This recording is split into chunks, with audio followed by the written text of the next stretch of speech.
Hi everybody, and today we are going to be drawing an eye. In front of you, you'll see a variety of tools.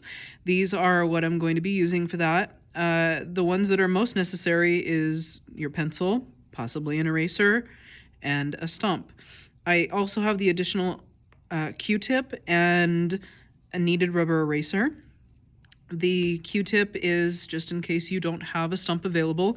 If you don't know what a stump is, it's just a roll of paper, and what you see on the ends is just where it's rubbed into lead. I prefer one that's already been used as opposed to one that's nice and clean and brand new, just because it's a little bit easier to have one like this. I may or may not use the mechanical pencil. It's nice to have, not necessary, and vice versa. If you want to use mechanical rather than a regular pencil, that's fine too. All right, so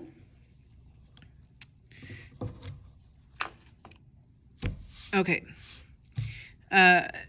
With drawing an eye, I need to know some basic mechanics of the eye. We're going to start with the spherical eyeball, and you would have, just for reference, we would have the eye nerves coming out the back. The front right here would be your pupil with your your iris with your pupil being the dark part. Your iris and the pupil are this way. Notice that when you draw these areas on the eye, you have more of an oval shape. You would also have a lens. Now, I'm going to exaggerate it. Your lens is not going to come out that far. If it does, you probably, need to get that checked a little bit. But your lens is bulged out from the eye just a little bit here. That's important because as you draw an eye and you start doing your shading, that's going to come into play.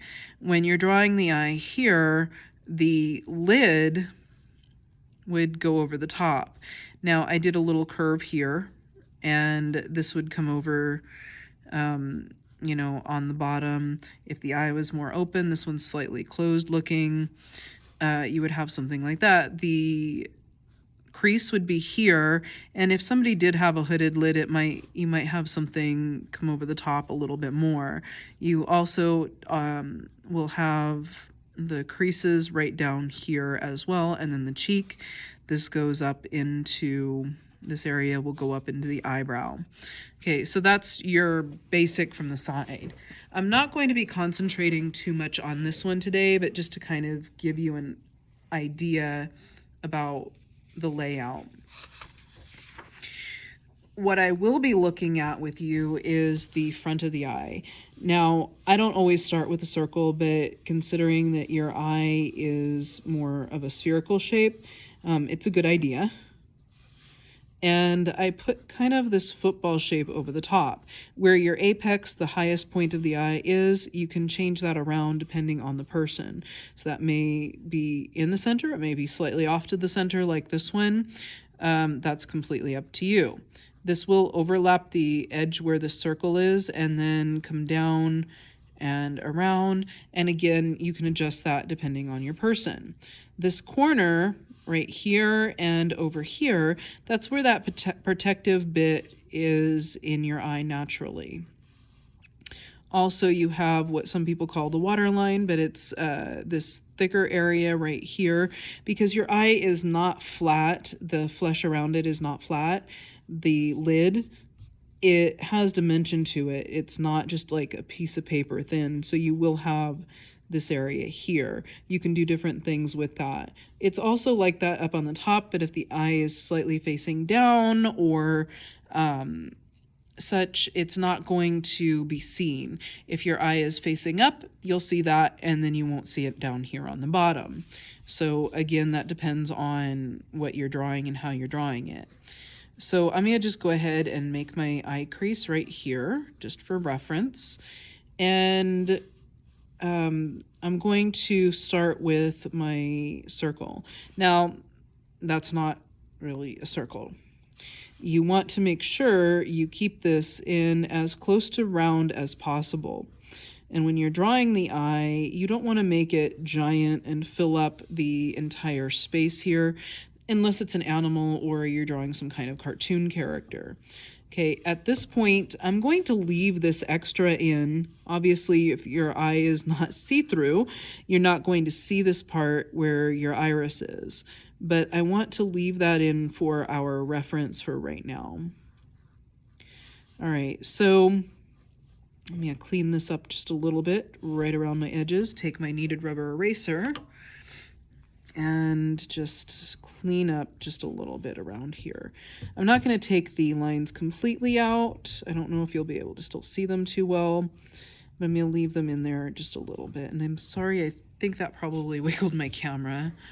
I have it attached to a metal piece here in my work area.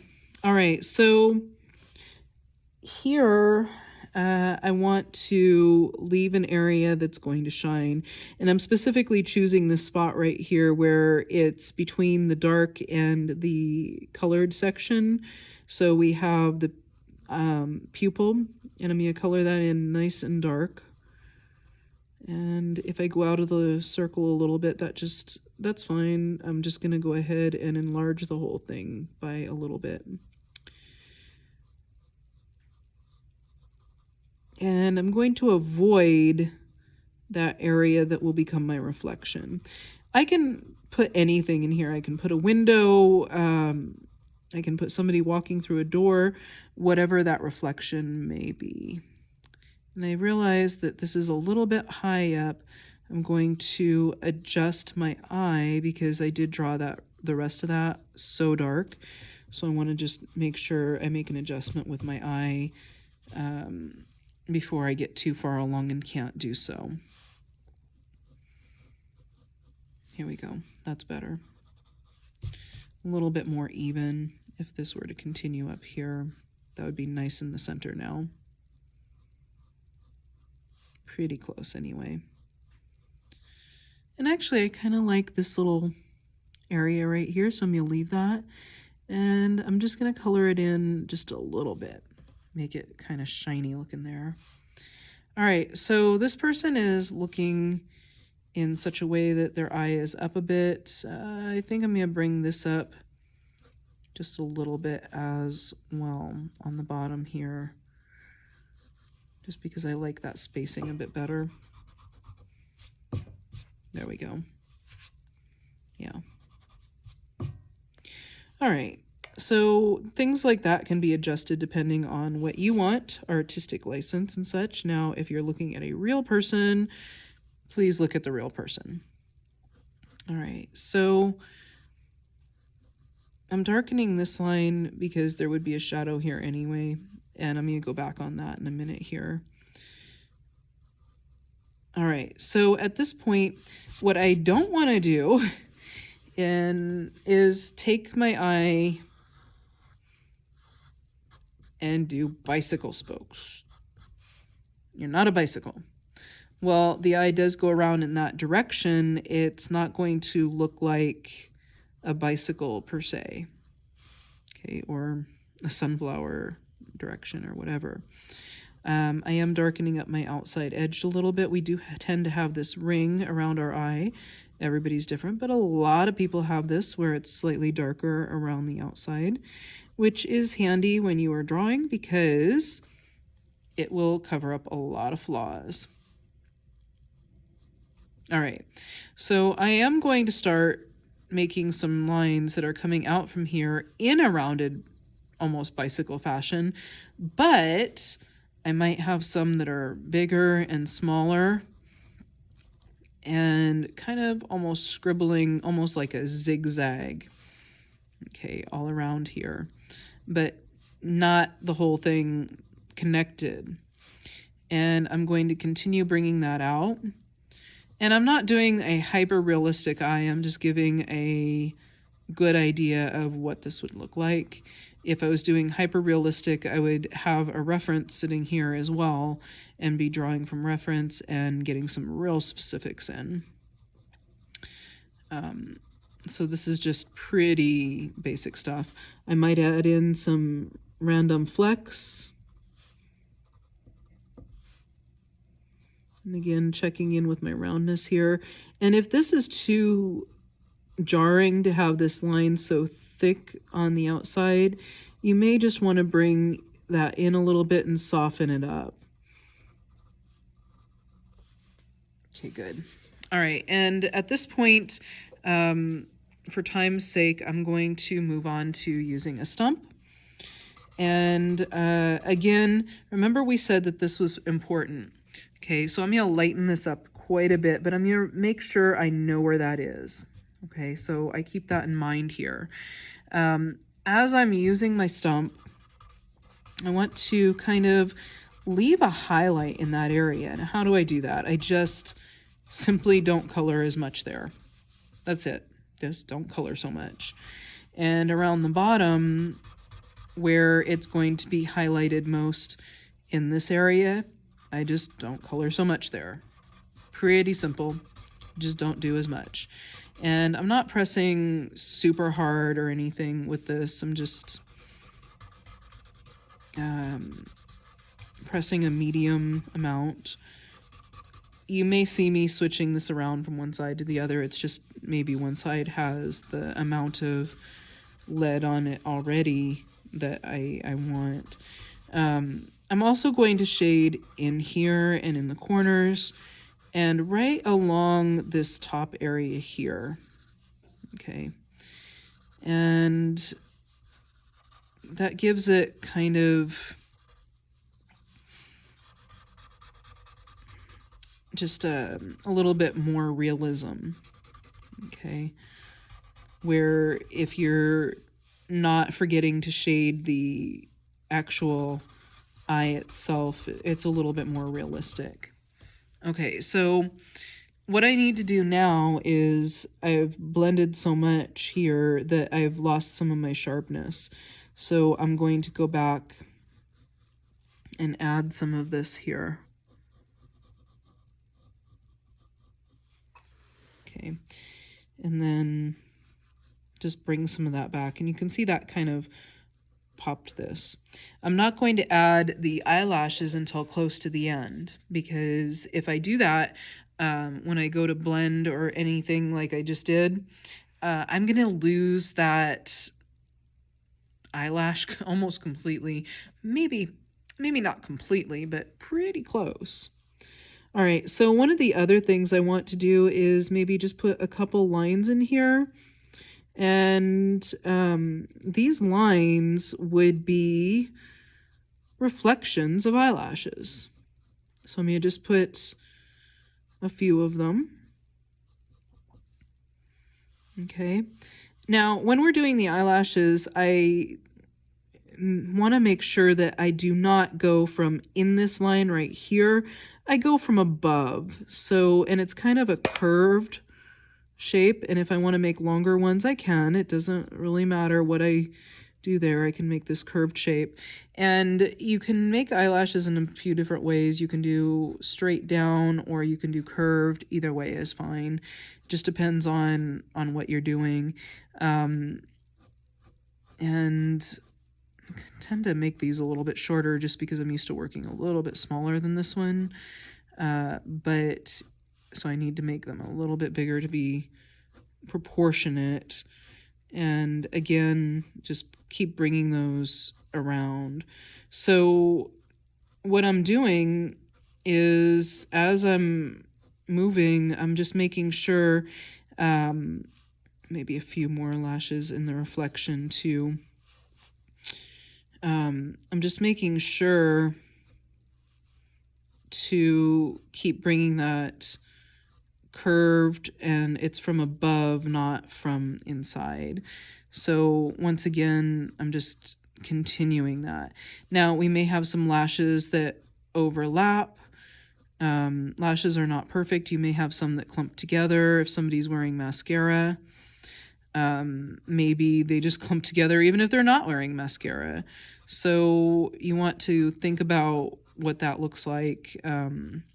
Maybe you have an area that skips or, whatnot. Comes down further, comes down less, whatever. And then down here, you're going to do basically the same thing, maybe not quite as much.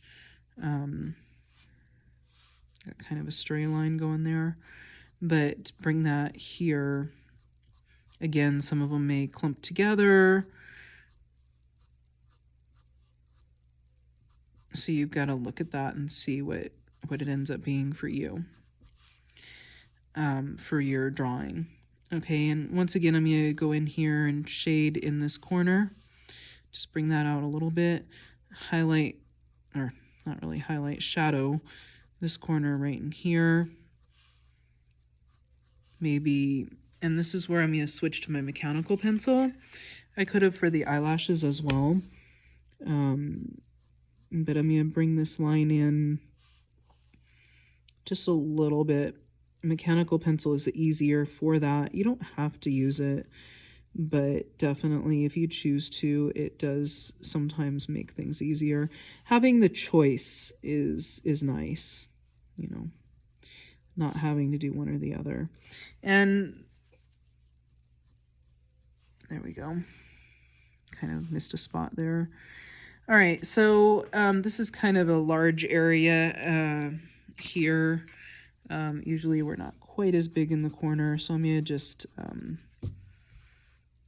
make an adjustment, and that's definitely an option where you can make adjustments when you're doing your artwork. It's pretty forgiving most of the time unless you draw really dark. So keep that in mind. You don't have to be perfect, and everybody's different. And if you do want to make an adjustment for whatever reason, fairly, easy to do as long as you've drawn lightly. All right, so again, it's not hyper realistic, but we have some realism there to a point. There is my eye. That's as far as I'm going to go today. Maybe, oh, okay. It's me, so I'm probably going to add a little bit more here and there, but you get the general idea. So hope that was useful for you. If you're doing the other side, just flip it around and do it the other side. Hopefully you can use this to increase what you're doing. But remember, everybody's different, so what you're doing for one person may not look right for another. Hopefully you have fun with this. I hope you have fun. All right. Thank you so much, and have a great day.